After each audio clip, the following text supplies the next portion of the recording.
धोखा। पापा को वहीं अस्पताल में रहने दो ना माँ, मैं पैसे भेजता रहूँगा। आपको तो पता है ही ना, उनकी दिमागी हालत सही नहीं है। पता नहीं कितने साल लगे उन्हें ठीक होने में। आप यहाँ आ जाओ मेरे पास, पापा को वहीं रहने दो। माँ का दिल भी खूब रोया था। याद है वह घड़ी जब राजीव पैदा हुआ था, 7 महीने में ही जन्म हो गया। डॉक्टर ने कहा प्रीमेच्योर बेबी है, अभी 1 महीना यही अस्पताल में रखना होगा। उस वक्त सिर्फ राजीव के पापा दिनेश लाल जी ने अपनी नौकरी से 1 महीने की छुट्टी ली थी। कितने जतन से बच्चे का पालन पोषण किया। तब शशि भी कमजोर थी, उसका भी ख्याल रखना, फिर नन्हे से बेटे का भी। सच, दिनेश लाल जी की मेहनत रंग लाई थी। जी गया था राजीव, माँ से ज्यादा पिता का लाडला है। शशि माँ ही बनी रही, पर दिनेश लाल जी माता पिता दोनों हो गए। सुनो जी, अपने चंदा तारा को नजरों से दूर ना करो। उसकी पढ़ाई लिखाई सब बहुत अच्छी हुई है, अब विदेश जाकर बस चुका है। शायद प्यार को धोखा मिलना तय था। जब उसे विदेश भेज दिया, उस दिन देश से तो नाता छूटा, माता पिता को भी भुला दिया। शशि बस यही कहती रही दिनेश लाल जी से, क्यों भेजा विदेश राजीव को। अब खुद ही इंतजार में बैठे रहते हो, नहीं आने वाला है। मैं माँ होकर संभल गई और आप पिता होकर भी भावुक हो गए। क्यों, क्या पिता इंसान नहीं होता। वह तो आज मेरा जन्मदिन है, इसलिए राजीव के फोन का इंतजार था। वह तो आप कल रात 12 बजे से कर रहे हैं ना। क्या हुआ, चलिए मंदिर चलना है, आज आपकी सेहत के लिए अभिषेक करवाना है। सुन रहे हैं ना, यह लीजिए कुर्ता पजामा पहन लीजिए। फोन आना होगा तो आ जाएगा। हम क्यों व्यर्थ करें अपनी जिंदगी के खूबसूरत पल। क्या कहती हो शशि, जिंदगी के खूबसूरत पल तो राजीव के साथ थे, उसके बाद तो सब सूना सूना सा लगता है। कभी मेरी तरफ भी देख लीजिए, इतना दिल बेटे से ना लगाइए। प्यार में धोखा मिलना लाजमी है, दिल टूटने पर तकलीफ बहुत होती है जी। अच्छा चलिए, आज हम कोई उदासी वाली बात नहीं करेंगे। पलट कर अपने आंसू पोंछ कर ऊपर से खुश थी शशि, पर दिनेश लाल जी को देखकर मन मसोस कर रह जाती। हर जन्मदिन पर सबसे पहले बेटे के मुंह से हैप्पी बर्थडे पापा सुनकर ही किसी और की भी विश लेते थे। 14 नवंबर राजीव के लिए भी खास दिन रहता था। पूरे दिन पापा के साथ रहने में खुशियां दुगनी हो जाती थी, पर पिछले 3 महीने से कुछ ज्यादा ही व्यस्त हो गया था। बिल्कुल ही भूल चुका था, और आज 14 नवंबर भी कैसे भूल गया है।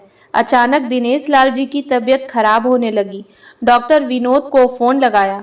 दिनेश लाल जी के बहुत पुराने दोस्त विनोद जी कितनी जल्दी अस्पताल ले गए।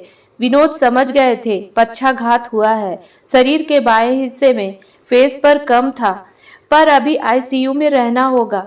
शशि कुछ बोल नहीं रही थी, पर कहीं ना कहीं मन में एक भय था, अब क्या होगा।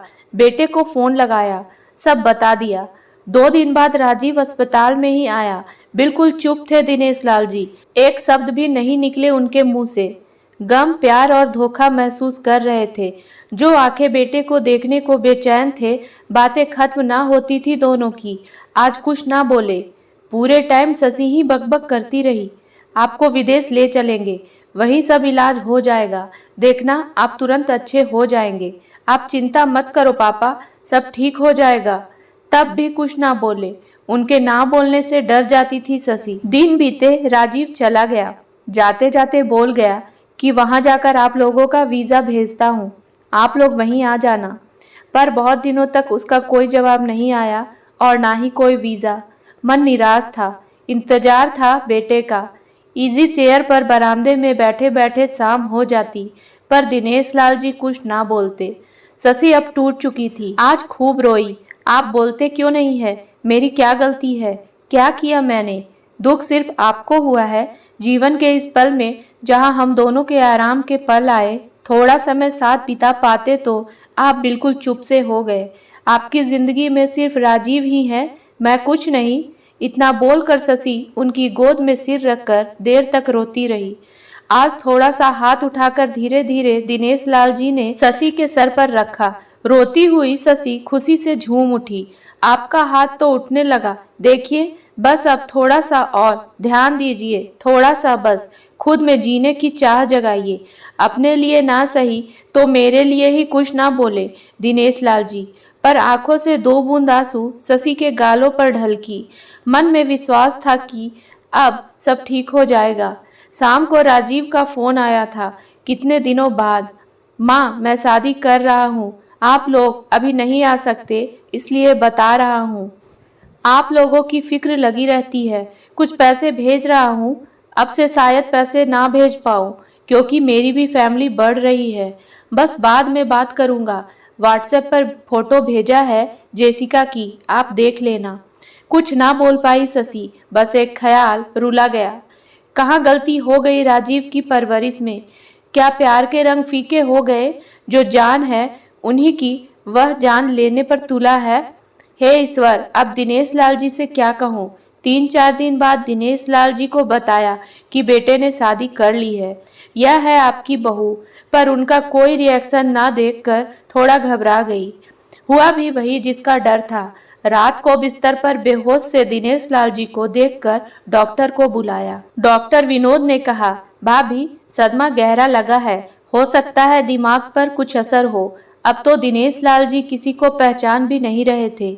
जन्म जन्म के साथ ही शशि को ही भूल गए। जब डॉक्टर विनोद ने कहा दिनेश लाल जी को कुछ दिन मानसिक चिकित्सालय में रखना पड़ेगा, कितना डर गई थी शशि। नहीं नहीं, मैं हूं ना। अरे भाभी जी, अब आपकी भी उम्र हो रही है, खुद को देखो आप कितनी बीमार हो गई हैं।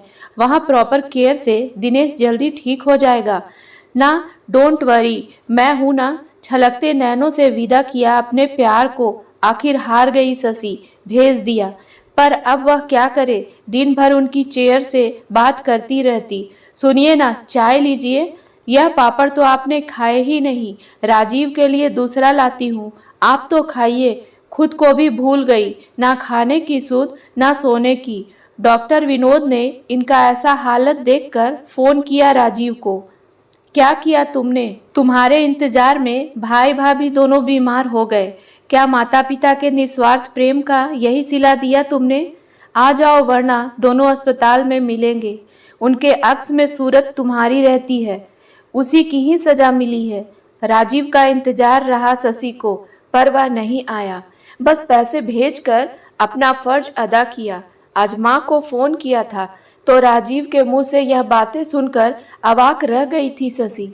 जब राजीव ने कहा जेसिका माँ बनने वाली है, मैं लेने आऊँगा, पर यह तो सिर्फ मुझे ले जाने की बात कर रहा है।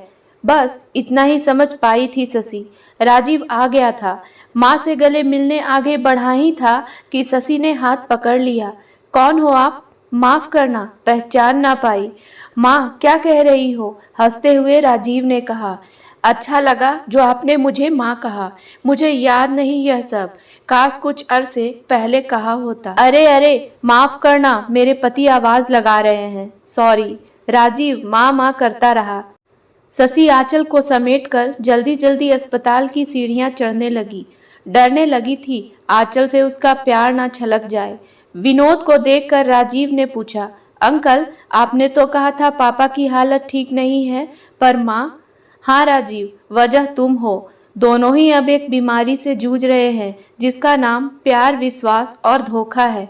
अब तुम जा सकते हो। अरे हाँ, जाते जाते यह भी सुनते जाओ, अब पैसे ना भेजना उनके लिए। इस अस्पताल को एक एनजीओ ने अडॉप्ट किया है, वह देते हैं डोनेशन। यहाँ आने के लिए शुक्रिया। अब सुनहरे ख्वाब का धोखा नहीं मिलेगा दिनेश लाल जी और भाभी को। चलो अब जाओ। भाभी जी, क्यों कहा आपने कि राजीव को आपके बारे में भी यही बोलूं? क्या करूं डॉक्टर, जब पिता के लिए कोई जज्बात नहीं, प्यार नहीं, परवाह नहीं, वह भला मुझे क्या अपने साथ ले जाएगा। अब एक माँ अपने पति के स्वाभिमान के लिए पुत्र से भी विमुख हो सकती है। दिल से दुआ देती हूँ रिश्तों में उसे कभी धोखा ना मिले, मेरे आंसुओं में भी उसकी खुशी निकले। लेकिन अब मैं खुश हूँ, दिल से एक बोझ कम हुआ। दिल को जख्म अक्सर वही देते हैं जो दिल के बहुत करीब होते हैं। उम्मीद है दोस्तों कहानी पसंद आई होगी, तो मेरे वीडियो को लाइक करें और मेरे चैनल को सब्सक्राइब करना ना भूलें। धन्यवाद।